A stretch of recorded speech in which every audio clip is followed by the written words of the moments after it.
My brother, sister, and I spent every summer at Grandma Ellis's house when we were kids, and we loved it. My mom said that this was the Ellis family home.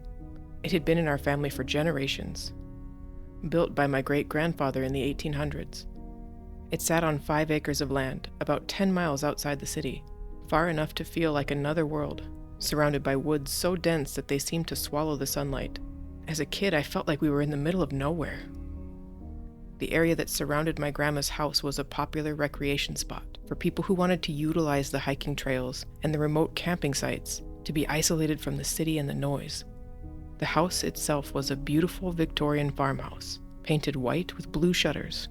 Inside was everything you would imagine a grandma's house to be: polished wood, handmade quilts, and the walls covered in old family photos.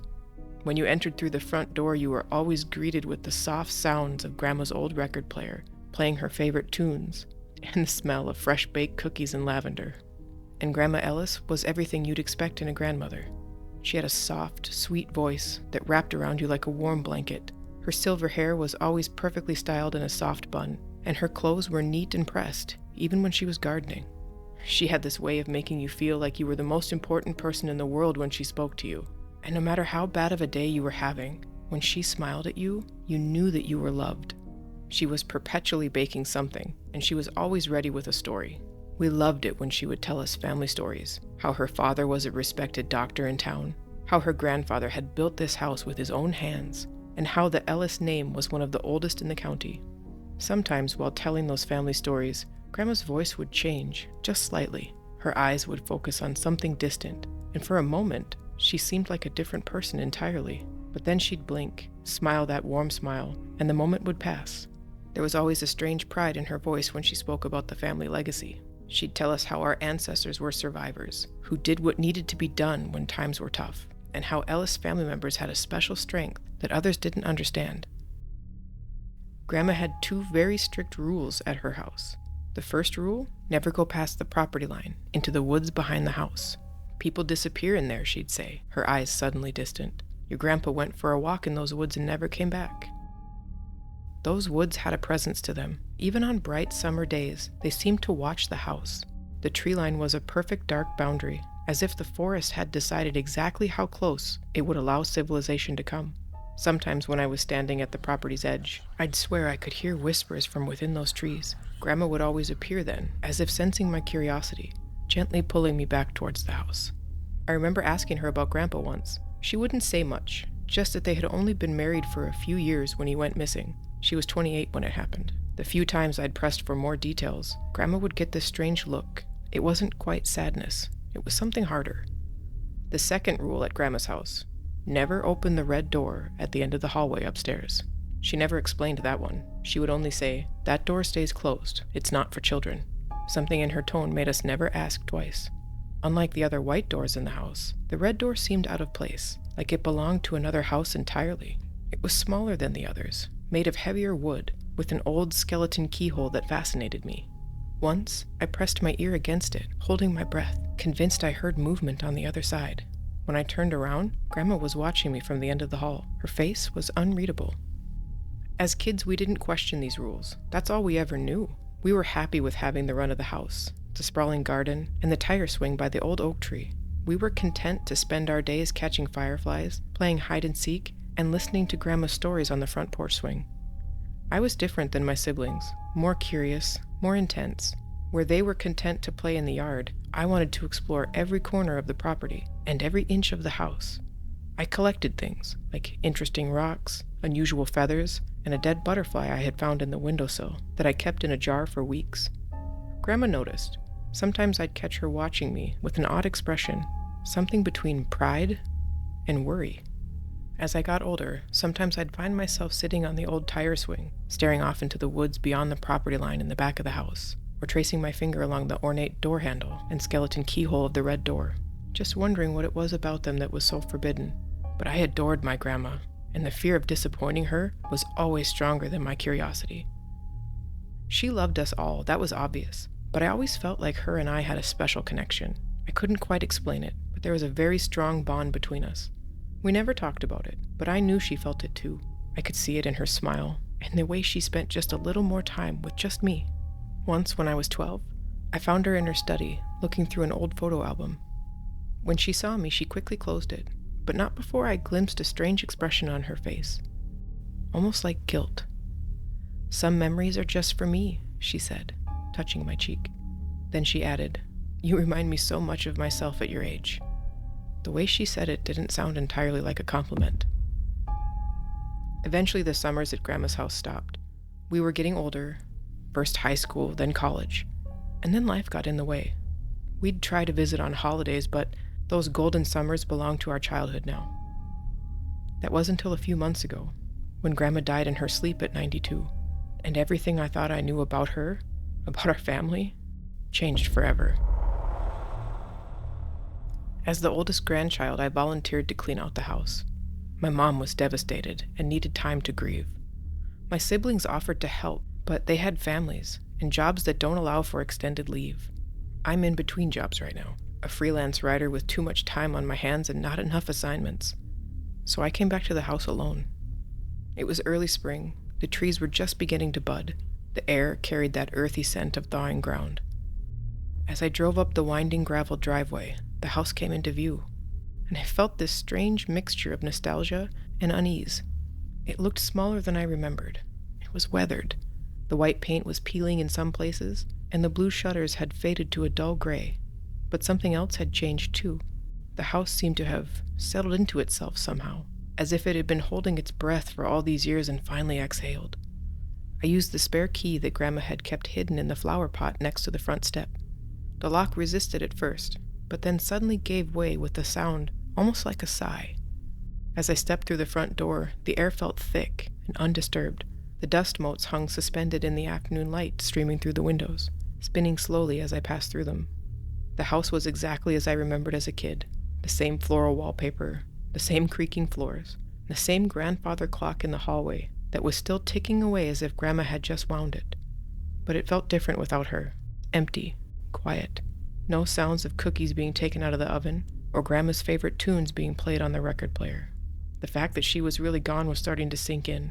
I could feel the lump in my throat forming, and my eyes started to water with tears. I'd planned to stay for a week, maybe 2. I didn't have anywhere pressing to be, and this would give me plenty of time to sort through her belongings and decide what to keep, what to donate, and what to sell. The realtor wanted to list the property by the end of the month. I put my bags down on the bed in Grandma's room. The beds were way too small in the other bedrooms, and I wasn't a kid anymore. If I was going to be here for a whole week, I wanted to be able to spread out a bit. As I was hanging my clothes up in her closet, I found a shoebox pushed to the back. It was filled with newspaper clippings.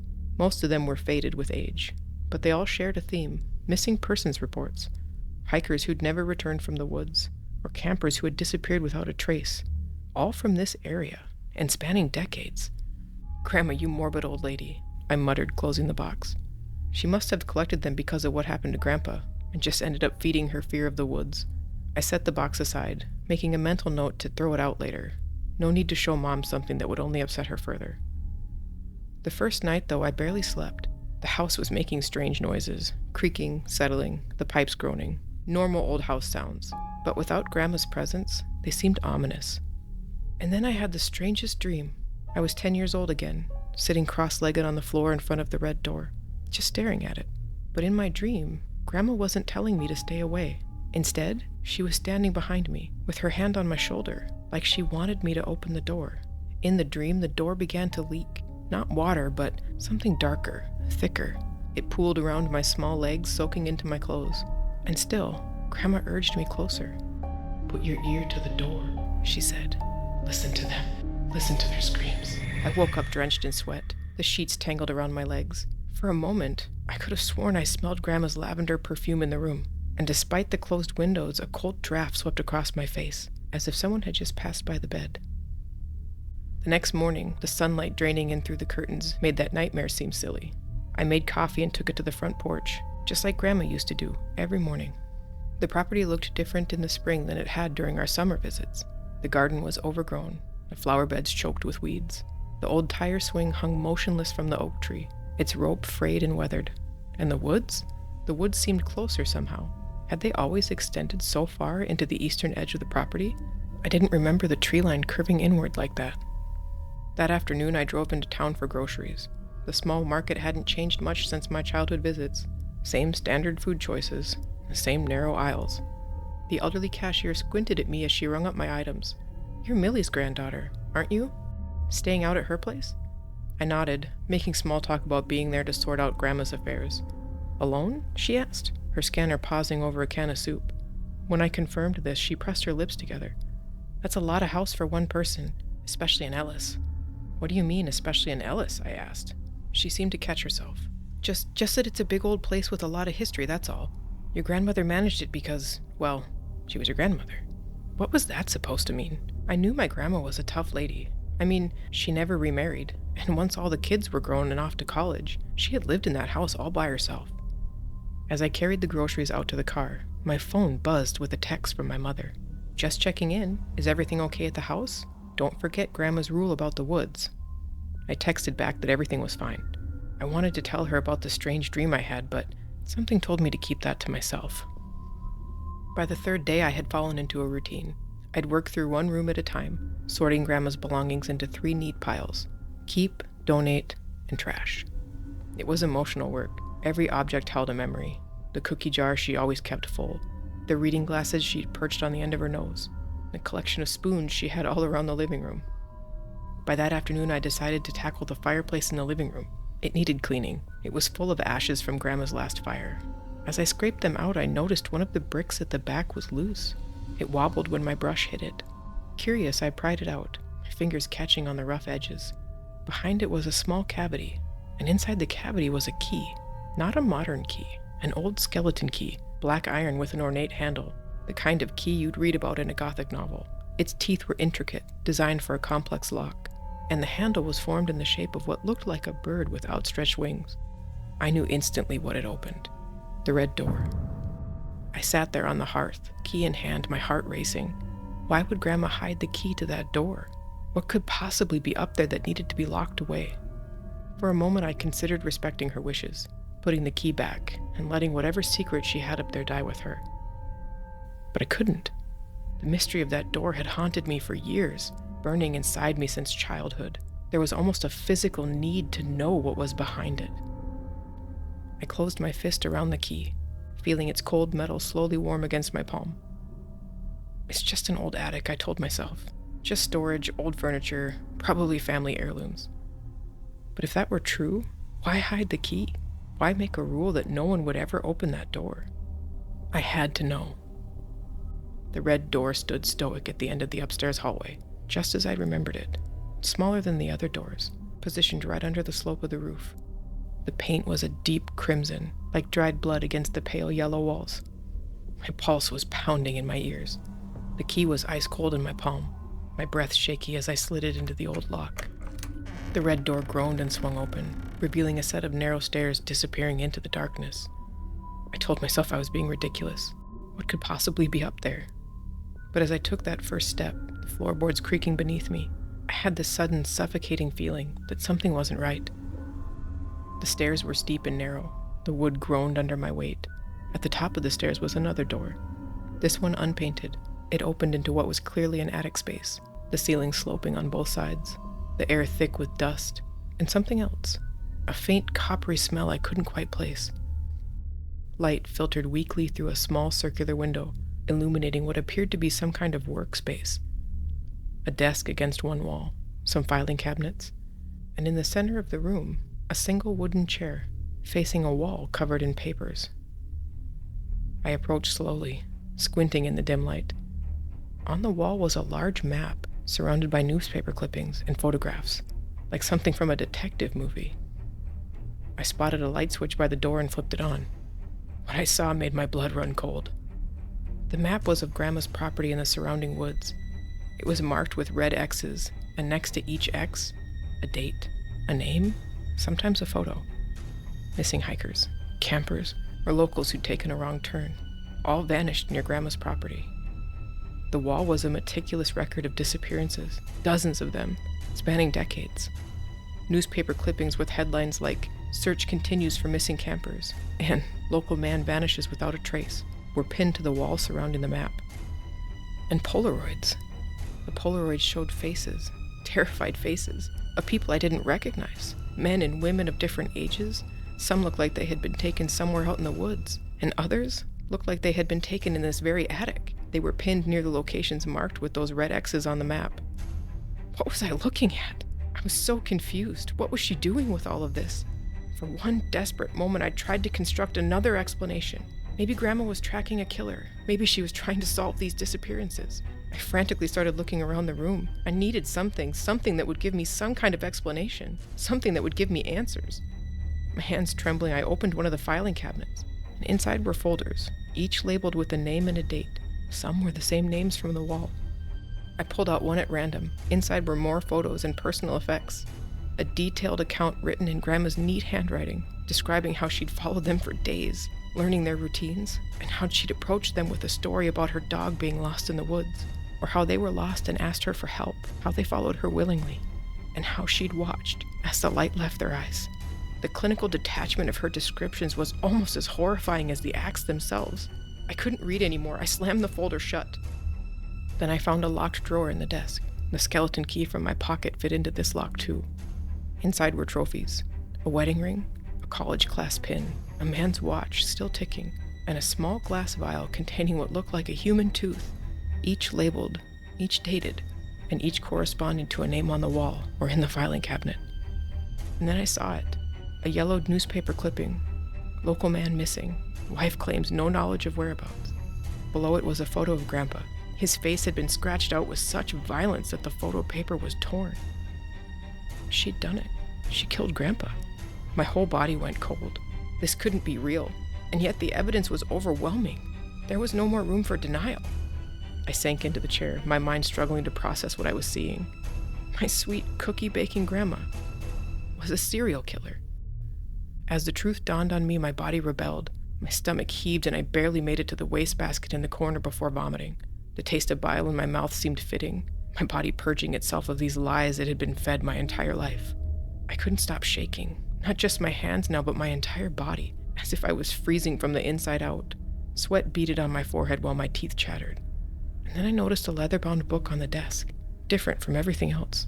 It was labeled simply, Family. With trembling hands, I opened it.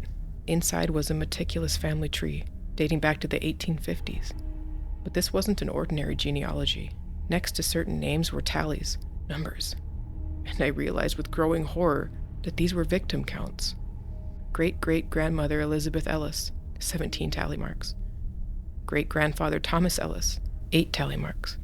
Grandma's father, William Ellis, 23 marks. An aunt I had never heard of, Judith Ellis, 4 marks, with the words caught and executed in 1964 written beside her name. And Grandma herself, 31 marks and counting. Not everyone in the family tree had these markings. My mother's name was in there, but it was clean, no marks. The family book revealed patterns I couldn't ignore. Great-great-grandmother Elizabeth had started as a nurse during the Civil War. Her first victims were wounded soldiers who would not be missed. Great-grandfather Thomas started his killing spree at 28, the same age Grandma was when Grandpa disappeared. Each Ellis killer seemed to have their own method, their own ritual. Great-grandfather Thomas drowned his victims in a lake that had since dried up. Grandma's father, the doctor, used poisons that mimicked natural causes. Grandma had perfected the use of the woods, making her victims' disappearances seem like tragic accidents. Is that why she kept us away from the woods? Not to protect us, but to protect her secret? The woods didn't claim those people. My grandmother did, just as her father had before her, and his mother before him. It was a family business, a family curse. Most disturbing were the notations beside each name, not just numbers, but words. Reluctant, eager, natural. The Ellis family had categorized their murderous tendencies, like wine connoisseurs rating vintages, and next to Grandma's name was written simply, the best of us all. Why? How? The loving woman who I'd spent so much of my childhood with, who'd bandaged my scraped knees and taught me how to bake bread. How could she be this monster? I caught my reflection in the window glass, my face pale and eyes wide. I looked away and then looked back, and just for a moment, I thought I saw Grandma's face looking back at me instead of mine. The same eyes, the same bone structure, the same intensity. I'd always been proud of looking like her, of being her favorite, a special bond that we shared. Now I wondered if what she saw in me wasn't love, but recognition, the same darkness, waiting to emerge. I couldn't breathe. The walls of the attic seemed to be closing in. The faces on the Polaroids watched me. Their disembodied voices were whispering in my head. I had to get out of here, away from this house, away from all of this, away from this curse. But as I stood to leave, a final, terrible thought struck me. I had her blood in my veins. I had her eyes, and I had her curiosity. What else of hers did I have, dormant inside of me? And now that I had opened the red door, would it awaken? I stumbled down the attic stairs, nearly falling in my haste. I slammed the red door shut behind me as if I could lock away the truth. Back in my room, I threw my belongings into my suitcase. I couldn't stay in this house another minute. Childhood memories came flooding through my mind. They were lies, all lies. But as I was packing, I noticed something on the bedside table that I hadn't seen before. A small leather-bound book, Grandma's diary. I shouldn't have opened it. I should have just left. But I didn't. The entries were sporadic and mundane at first. Daily activities, garden notes, recipes. And then I found entries about us, her grandchildren, how she loved our summer visits, and how she worried about us, how she wondered if we carried what she called the family darkness. As I flipped further through the diary, I found entries spanning decades. One entry from 1982 read, "Mother would be proud of how careful I've become. Not like Judith, who got sloppy and was caught. Not like Father, who couldn't control his urges and had to be handled. I've learned from their mistakes." Another entry from 1991. I found a box of great-grandmother's things in the basement today. Newspaper clippings about missing persons dating back to the 1890s. So it goes back even further than Mother told me. 5 generations at least. Always the firstborn. Always manifesting in the late 20s. I wonder if it's something in our blood or something darker. Then an entry about her own daughter, my mother. Margaret isn't showing any signs of the darkness, thank God. It skipped her completely, but I fear that her children may not be so fortunate. The final entry was dated earlier this year. I've watched them all these years, my grandchildren, looking for signs. The boy has his father's temper, but nothing more sinister. The younger girl is gentle to a fault. But the eldest, I see myself in her, that same curiosity, that same intensity, those moments when her eyes go distant, focused on something others can't see. It started for me at 25. She's 28 now. I pray that I'm wrong. I dropped the diary horrified. What was she saying? That this sickness was hereditary? That she thought I might have it too? That's ridiculous. It's insane. I grabbed my suitcase and fled down the stairs. I needed to get out. I needed to get away from this house and its secrets. As I reached the front door, I caught my reflection in the hallway mirror. For a moment, I didn't recognize my own face. There was something different in my eyes. Something cold. Something dark. I blinked and it was gone. I left Grandma's house that day, never wanting to come back. I couldn't bear to set foot in that place again. When I got back to my apartment, I called the realtor and told them to stop everything. We weren't going to be selling the house. I couldn't let anyone move in there. I haven't told my mom or my siblings what I found. How could I? How do I tell them that Grandma was a monster? That the warm, safe house of our childhood was hiding something horrific? For the first week, I barely slept. Nightmares plagued me. Faces of my grandma's victims reaching out to me. The red door creaking open. The woods whispering my name. By the second week, the nightmares had stopped, but in their place was something way worse. Dreams. Dreams where I was walking through the woods, following someone.